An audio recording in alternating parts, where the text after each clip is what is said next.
motherfuckers? Episode fucking siete. That's 7 for you fucking idiots who didn't even learn how to count to 10 in Spanish. Episode 7, El Güero Loco podcast. Coming at you on this fucking beautiful Thursday. And we have a fantastic, as Jorge Masvidal would say, a fucking fantastic pay-per-view fight card this Saturday. This Saturday, headlining the card, we have Alex Pereira and Khalil Roundtree, okay? This fight is probably gonna be all wrestling, all jiu-jitsu, a lot of judo throws. Psych. This fight is gonna be fucking crazy. This is Mortal Kombat. Have you ever played UFC, any of the video games, and you and your buddies just stand there and beat the fuck out of each other because the health levels are so high and you're just doing crazy shit? That's what this is gonna be. Alex Pereira, Khalil Roundtree, this Saturday going down, and we're gonna get all into it right here. El Güero Loco podcast, episode 7. Starting off the fucking night, there's some prelims that are okay, but we're not going to talk about them because okay is not sufficient for content on Güero Loco, okay? Only platinum fucking content on Güero Loco. We don't stand for anything less than that. This is a quality YouTube channel, okay? High production, high value cameras, expensive sets, crazy locations. This is elite level stuff, okay, here at El Güero. So, because of that, I'm gonna skip the prelims, except for the feature prelim, which is Stephen Thompson versus Joaquin Buckley. Now, I find Buckley to be slightly annoying. I feel like his act is just maybe a little too forced. If you're not a natural shit talker, then anytime you do talk shit and it's unprepared, which I believe all the Conor grandma stuff, all that stuff he said post-fight, last fight, was unprepared. I don't know if he just went on a whim with that. Either way, it didn't land. Everybody kind of thought it was pretty fucking cringy. Like me, I definitely thought that.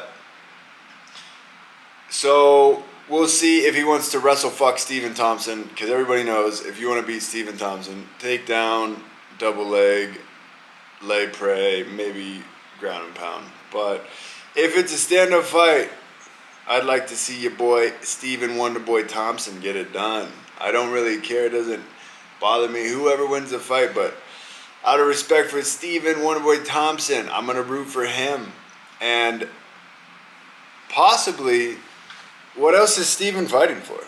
I mean, we got to be close to the end of his career, I would think. So, we'll see what goes down. UFC main card 307. Going fucking down Saturday.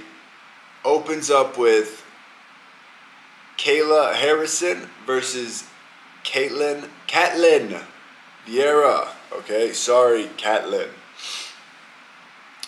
Let's prefix all of this with they're fighting in Salt Lake City, which is at a high altitude, okay? So, it's kind of weird that the UFC goes to these locations where altitude is a thing. I get if you want to go to some countries how you could avoid that. But if we're in Utah, there's plenty other venues in the United States that are not at altitude. And for fighters, that would be... Don't you want to see the fighters fight in their best condition, which is not altitude? Alright? Coming from a guy that has experience with altitude. Because I'm so tall. No, I'm just kidding. because I live in fucking Guadalajara. I understand that training, fighting, blah, blah, anything at altitude is a motherfucker. If you want to walk your dogs around the block and you're not acclimated, you're going to notice. All right? It's just one of those things. So, prefix the whole discussion with these fighters are fighting at altitude. And I believe everybody but Juliana Pena went out with enough sufficient time to acclimate 3 weeks, 4 weeks ahead of the fight so that they can get some training in there and acclimate, have all the red blood cells do what they do. I'm not sure exactly what happens. I know it's got something to do with that. Anyway, let's get into Kayla Harrison, Ketlen Vieira. Okay, so the UFC, I talk a lot of shit about the UFC and the Apex and blah blah blah blah blah. That's all. I don't take it seriously. All right, I don't take myself fucking seriously. That's all it is shit talk. I think it's fucking comedic. That's the only reason I do it. It's fucking funny. Okay, I don't really give a fuck about the things that I'm saying. I give the UFC a lot of fucking slack. That's just because I like the shit talk. This was a brilliant decision to put Kayla Harrison on the same card as her next opponent. Main card, pay-per-view, her second time in the UFC. Her first was at 300 versus Holly Holm. She did what was expected of her. And now, as long as she beats the scale again, she will destroy Ketlen Vieira. Okay? And I say that so confidently. Okay? So confidently. And if need be, we will post this clip when she loses. But she's not going to. It will post me confidently saying that Ketlen is a lamb going to the slaughter.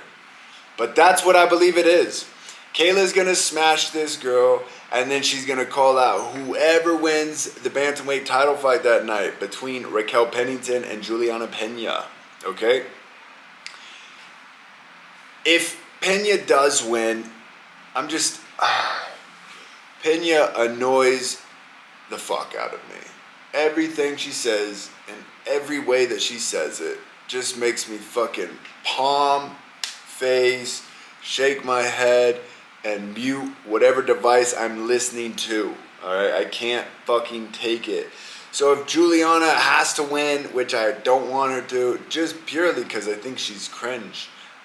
And I'm not a big women's MMA guy to begin with, but I'm a giant fucking Kayla Harrison fan. Kayla Harrison makes me care about the fucking sport, not Juliana Pena. If Juliana wins, I can at least reside in the fact that Kayla is going to smash her next, okay?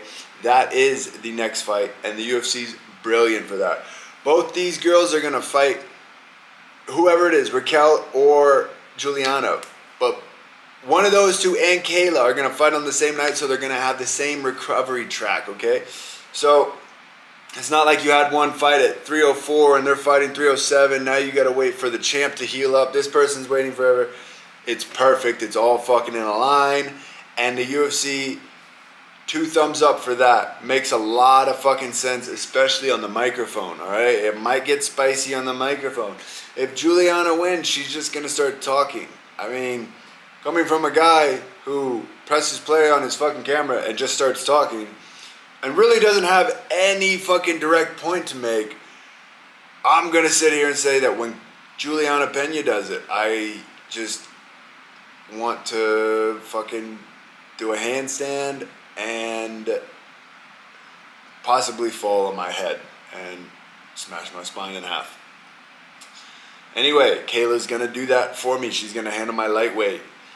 Also, on the card, who else do we got? We got, doing this all by memory, no fucking phone, no nothing. So bear with me. We have Kevin Holland taking on Roman Dolidze at middleweight, okay? The Kayla Harrison fight is at bantamweight. I didn't say that, but you should already know that. Unless you live under a rock. Anyway. Roman Dolidze taking on Kevin Holland. Roman could make this a very fucking boring fight, okay? I'm a big Kevin Holland fan. I love watching him on the mic. I love watching him fight. I love him at the press conferences. He's always got like a different fucking style going. Big Kevin Holland fan. Big Kevin Holland guy right here. Gonna be rooting for you, Kev, alright? Roman, don't fucking dive for the legs. Stand up and fight this motherfucker. If Kevin wants to go to the ground and they both want to go to the ground, well, you can get choked out, Roman. Alright, let's go, Kev. What else we got on this card? Mario Batista and Jose Aldo. Jose. That's what I never understood. Because in Spanish, that's definitely Jose. I mean, if you're really gringo, I get where you get Jose, but the guy would tell you, like, oh, what's your name? Oh, my name's Jose. Okay? Not Jose. But everybody's consistently said Jose forever. Maybe the Portuguese doesn't translate the same way. I don't know. Jose Aldo, Mario Batista. Okay? I believe Jose is... Now I'm thinking about it every time I say his name, if it's this or that. But anyway, I'm going to switch. I'm going to say Jose, then Jose. So what did I say last time? So Jose is like 40 fucking years old. Batista is a real fucking... He's a real good fighter. He's actually... How many times are you going to say he's a good fighter and not say why he's a good fighter? Cuero Local Podcast. Mario Batista's a fucking animal. Jose Aldo's a fucking animal. And that's all you get, alright? That's a fight for the fans, okay? We can all enjoy that one, I promise. Next up on the card, we got Juliana Pena trying to reclaim her once held bantamweight title, women's bantamweight title. Now, Juliana upset Amanda Nunes, and since then has never shut the fuck up, okay, about that. She'll probably be 10 years retired still talking about that. But fuck, if I beat a fucking GOAT of my division, I might do the same fucking thing. Nah, I wouldn't fucking do it. I couldn't do it. She acts like a complete freaking clown. I couldn't even fucking... I couldn't do it. Anyway, that is your co-main event.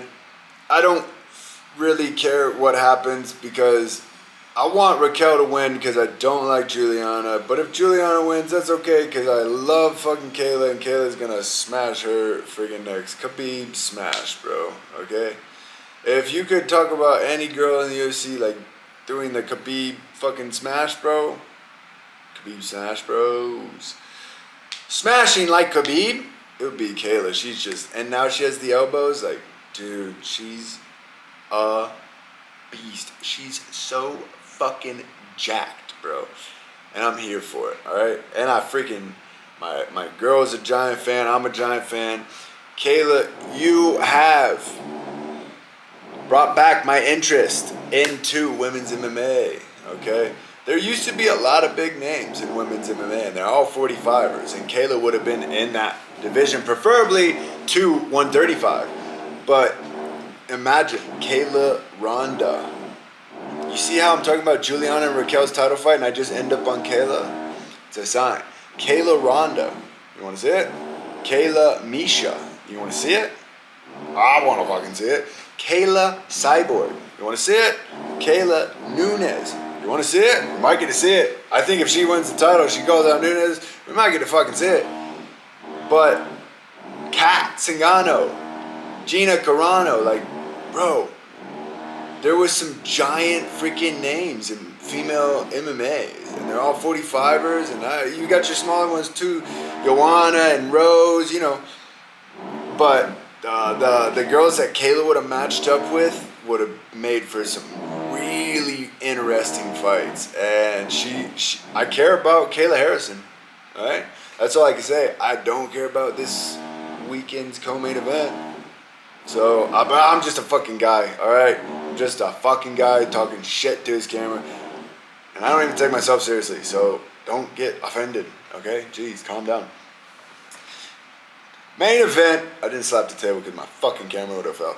Main event, 307, Salt Lake City, high altitude, defending his title for the third time in 1 year. Alex Pereira taking on Khalil Roundtree, okay? So when this fight was first announced, I was pretty fucking, I didn't know what to think because Khalil just popped recently during that time for a banned supplement. I guess he went and proved his innocence enough so that they gave him a UFC title fight against Alex Pereira.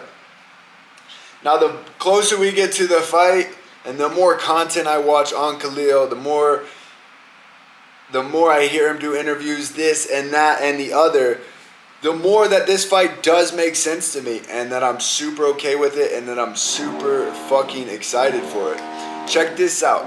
If Alex Pereira wins, and you watch this, you're watching history, right? So Alex Pereira defends his second UFC title for the third time in 1 year, saving UFC 300. All right, UFC 300. It's a 100 was a banger, 200 was a banger. They were talking all this crazy stuff about 300 being the crazy, and it was such a fucking stacked card. The first fight of the night was Davison Figueiredo and Cody Garbrandt. Enough said. Alex saved that card. Then fucking Pinky Toe McGregor falls out of his fucking fight and Alex saves the day again. Now, 2 months later, what the fuck? Is it 2 months? Dude, maybe 3 months later, fucking already back at it with Khalil fucking Roundtree, a very dangerous contender, okay? This fight is going to be fucking crazy. There's going to be leg kicks. There's going to be in the words of Donald, there's going to be so many leg kicks. So many leg kicks. There's going to be so many fucking leg kicks that my legs are probably going to hurt just watching it from my couch. It's fucking these boys, kickboxer, Muay Thai, fucking going to go. Nobody's going to shoot a takedown. Nobody's going to end up on the ground. If someone fucking falls off a fucking trip or some shit, it's going to get stood up. I mean, we are in luck. If Alex wins, he defends his belt for the third time in a year. Okay, what he's doing is incredible. Okay, he's going to pass a record by Ronda Rousey for most title defenses in a year, I think. I don't know. Some shit like that. If Khalil wins, which he is every bit able to do, then you're going to witness a Sean Strickland, Israel Adesanya upset. A Matt Serra, GSP upset. Who else? What's a big fucking upset, dude? Leon Usman. You're going to witness now that was more of an upset because Leon just got dogged the whole fight. What's a good one? Grasso Shevchenko upset. I don't want to say her name, but Juliana Nunes upset. Like, that's equivalent to what it would be if Khalil won this weekend. Been watching a lot of Khalil content. Think he's a fucking solid dude. Think he's got a great fucking inspirational story. I also think that Alex has a fucking great inspirational story. So, for our final prediction of this main event this Saturday, I'm gonna fucking pick Alex Pereira knockout. I don't know what round. I'm going Alex Pereira knockout. I will be surprised if Khalil wins, but I won't be as surprised as some people, okay? Khalil is a fucking live dog, and if you enjoy betting, throw $20 on your boy, you know? You ain't got, dude, if you can't afford $20, and you shouldn't be fucking gambling in the first place, so go ahead and throw $20 on the boy. Throw $20 on the kid, man. If he wins, you win. We all win. This weekend, we all fucking win. When Sean and Merab fought, everybody lost. Sean lost, Merab lost, we lost, I lost, everybody lost. This weekend, we can all fucking win. Alright? Let's go. I'm very fucking excited for this card. My anticipation is up here. It's Thursday. We got the press conference in about an hour. I'm going to sit here and fucking watch that bad boy. And yeah, that's all the 307 talk I have, okay? Let's go, Kevin. Let's go, Stephen Wonderboy Thompson. Let's go, Jose. Let's go, Jose. Let's go, Kayla. Let's go, fucking Kayla. And let's go, main event. I'm not picking a fan favorite in that. I like both these guys. Alex Pereira's in my top 5 favorite UFC fighters of all time. But bro, with an upset, dude, Khalil's a cool dude. So we all fucking win. I'm going to get into some fucking current events now because we have no more 307 to discuss. And I'm going to read some headlines from Bloody Elbow. I'm just going to scroll through the cellular, read some Bloody Elbow headlines, and see what interesting fucking stuff we can... Jeez, I got to stop with the fucking word, dude. See what interesting things we can scroll upon. I don't know. Okay, first up on the list, and I have seen this video. I've just read these headlines just now. I just went to the freaking website, just reading through headlines. But I did see this video this week on the social medias, which I don't have any, but I have YouTube. They have shorts. It's kind of like the same bullshit. Anyway, I saw a YouTube video this week. That's what I'm trying to say. Incredible video resurfaces of Anderson Silva picking Khalil Roundtree to be the next champion all the way back in 2015. Okay? So...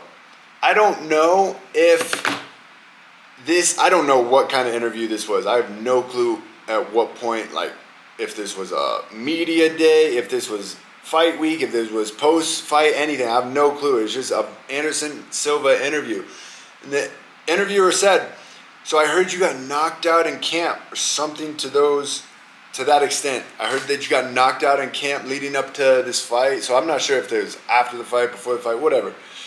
And either way, Silva says, it was Khalil. And then he just starts saying how good Khalil is, all this.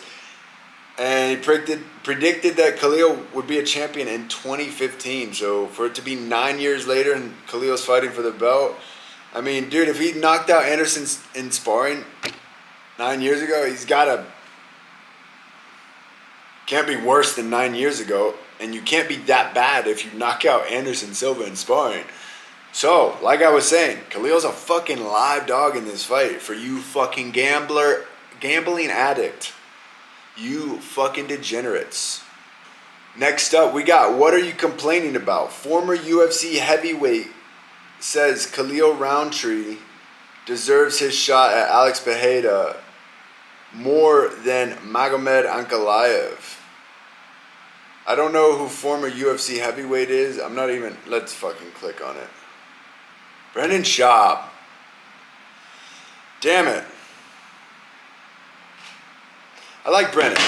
So, Brendan says that Khalil, I read that wrong. Khalil deserves a fight more than Magomed Ankalaev. Okay, that's interesting. That's not what I thought it said. And I'm a Brendan Schaub fan, if you can believe that. I am. And I agree with Brendan. Khalil has won his last 4 of those being knockouts, okay? That's impressive at UFC level, especially light heavyweight. It's not a super stacked division right now, but it's still hard to go get 4 knockouts in your last 5 fights, you know? You really got to be fucking putting on the gas and really trying to hurt these motherfuckers. Magomed Ankalaev is just boring, okay? And like I've stated multiple times, this sport is not only about the sport, this is also fucking entertainment, okay?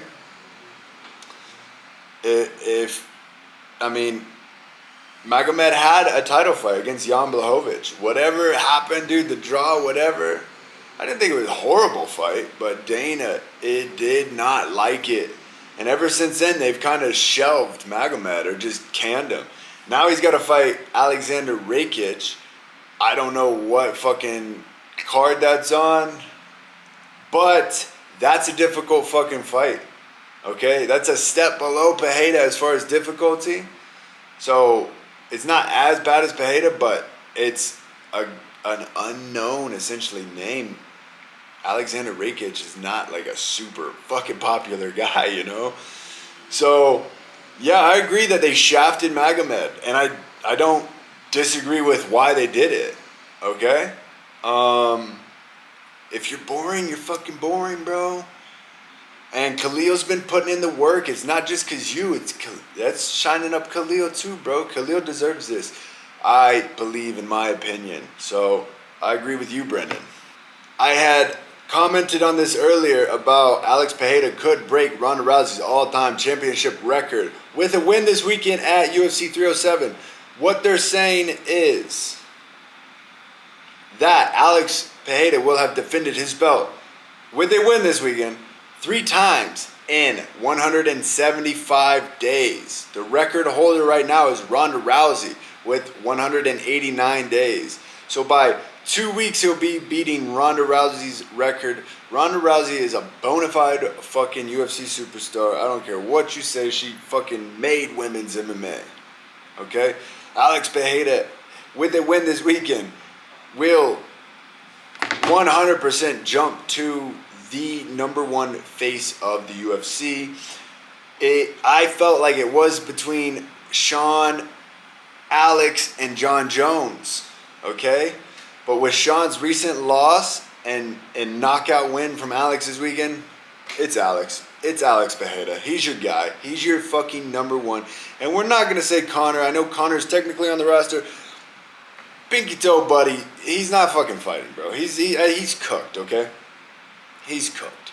I saw a headline here about him. So we're going to get into it.